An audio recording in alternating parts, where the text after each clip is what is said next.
एक और महीना बीता। पतझड़ शुरू हुआ। माया आज फिर उसी नदी के किनारे बैठी थी, आदित्य को वो बताने जो सुनने के बाद आदित्य के जीवन का वो बसंत जो अभी अभी शुरू हुआ था, खत्म होने वाला था। लेकिन शायद उसको पहले से इस बात का इल्म हो गया था। उसे पहले से पता था, प्रेम में इंद्रियां तीव्र हो जाती हैं और दर्द आने से पहले ही दस्तक दे देता है।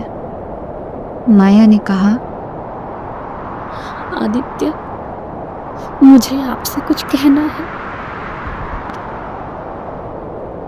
जी कहिए। मेरा मेरा विवाह है अगले महीने।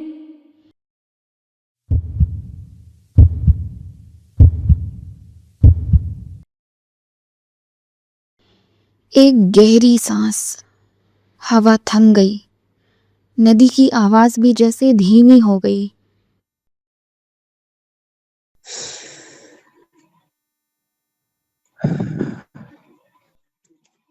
आप खुश हैं? घर वाले, उन्होंने तय किया। मर्जी नहीं पूछी, सिर्फ कहा लोग अच्छे हैं, अच्छे घराने से हैं। मैंने पूछा आप खुश हैं? माया ने नदी की ओर देखा।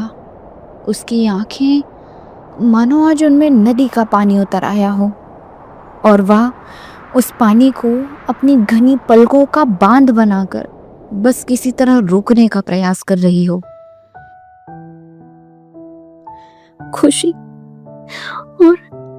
और जो मन चाहता है वो हमेशा एक तो नहीं होते। ये तो आप भी जानते हैं आदित्य।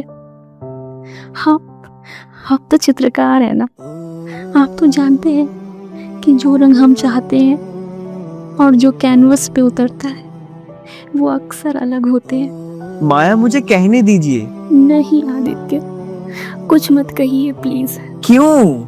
क्योंकि अगर आपने कहा तो मैं सुन लूंगी, और अगर मैंने सुन लिया तो फिर मैं भूल नहीं पाऊंगी। और ये जीवन तो जीना है ना मुझे, इसी के साथ, बिना उस आवाज को सुने जो मुझे कहीं बुलाए।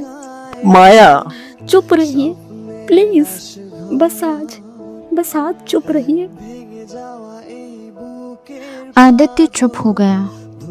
वह समझ गया, प्रेम में साहस होता है, किंतु त्याग भी प्रेम का ही एक रूप है।